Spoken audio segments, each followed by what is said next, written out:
Buenas noches, mi nombre es Ricardo Arias y haré una exposición referente a las causas de conflicto entre las leyes en el derecho internacional privado. Inicialmente, empezamos por decir que la ley es la máxima expresión de la soberanía de un Estado, que sin embargo, al ser la máxima expresión, esta se ve dificultada y se ve truncada toda vez que ésta entra en conflicto en su aplicación al coexistir con otros ordenamientos territoriales y más en el derecho internacional, toda vez que se debe dirimir qué ley es aplicable para cada caso en particular. Anton Pilet nos dice que la ley es permanente y es general. Inicialmente es permanente porque es obligatoria para todos los habitantes de un estado desde la promulgación de esta ley hasta su derogatoria. Y en segundo grado nos dice que la ley es general, ya que es aplicable dentro de todo el territorio del estado del cual se está dando aplicabilidad la ley. También nos dice que la ley tiene un límite en el ámbito territorial. ¿Qué nos quiere decir esto? Que la ley es aplicable para todos quienes se encuentren dentro del territorio nacional, ya sean, valga la redundancia, nacionales o sean extranjeros dentro del territorio.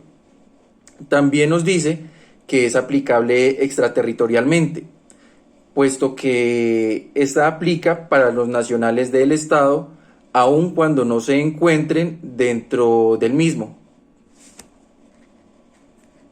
Es allí entonces donde el derecho internacional privado tiene que dirimir acerca de la aplicación de la norma pertinente para cada caso. Es decir, si se aplica la norma del estado en el cual se encuentra la persona o se aplica la norma del estado del cual es natal.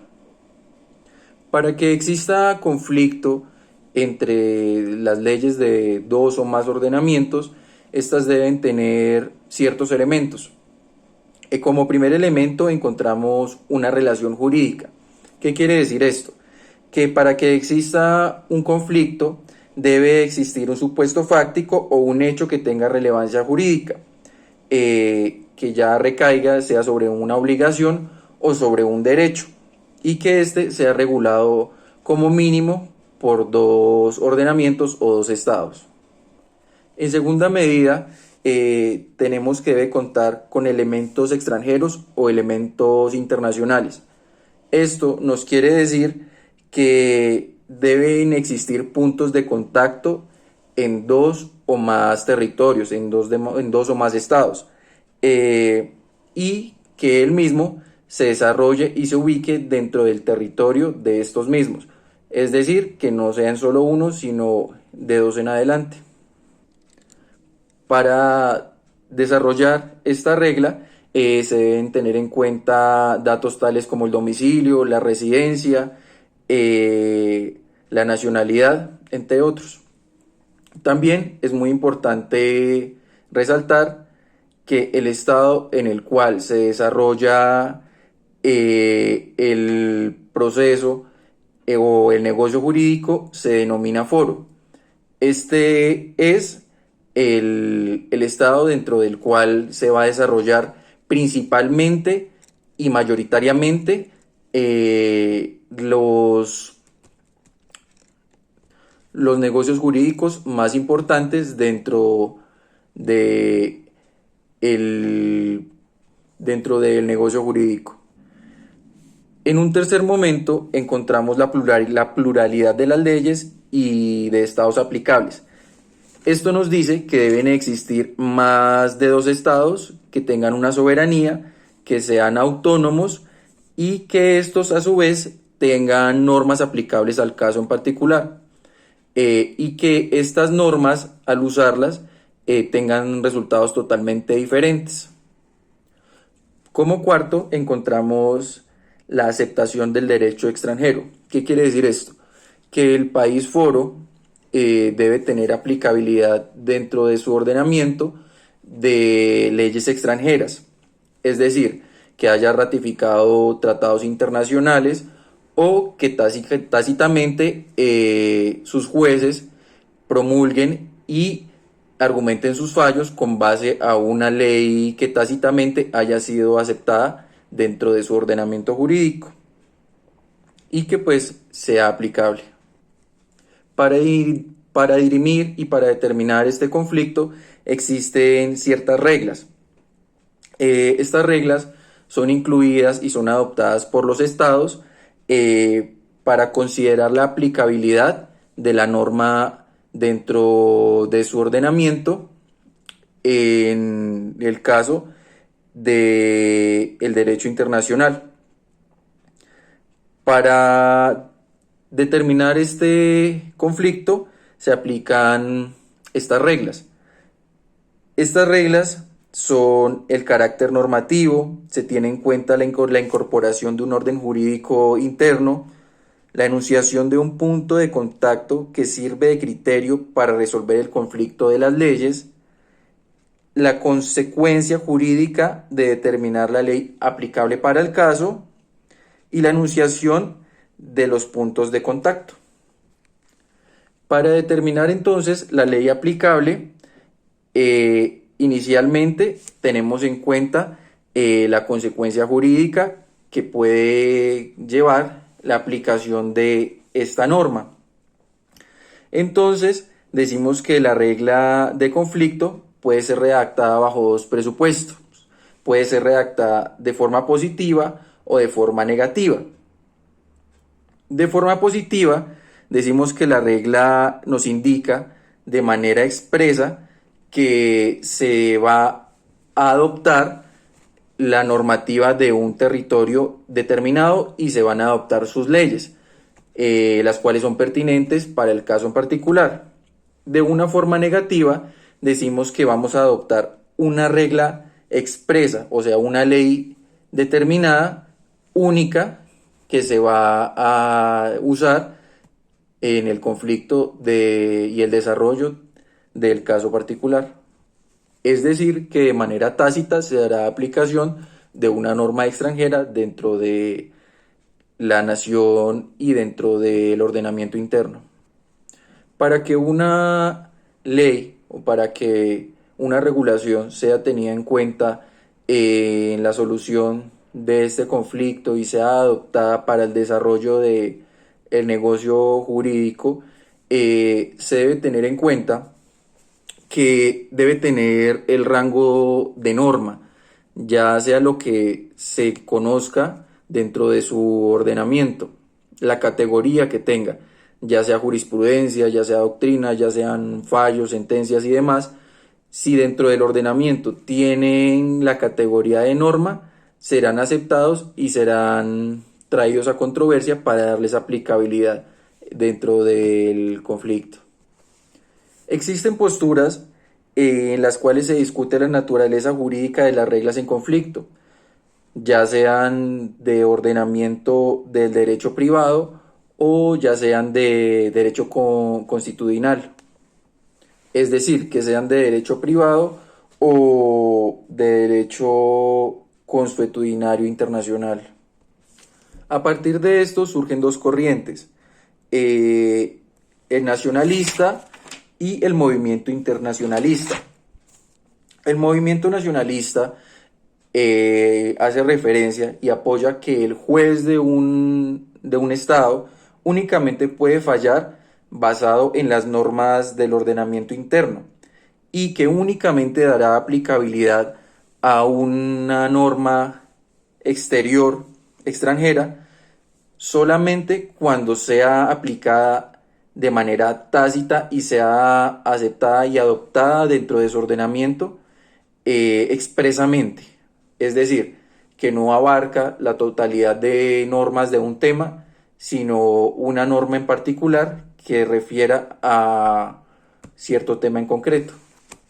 Por otra parte, los movimientos internacionalistas aceptan y aplican las normas que están aceptadas por la comunidad internacional de ciertos países agrupados, además de los tratados que son ratificados por cada uno de los ordenamientos y los convenios a los cuales se acoge.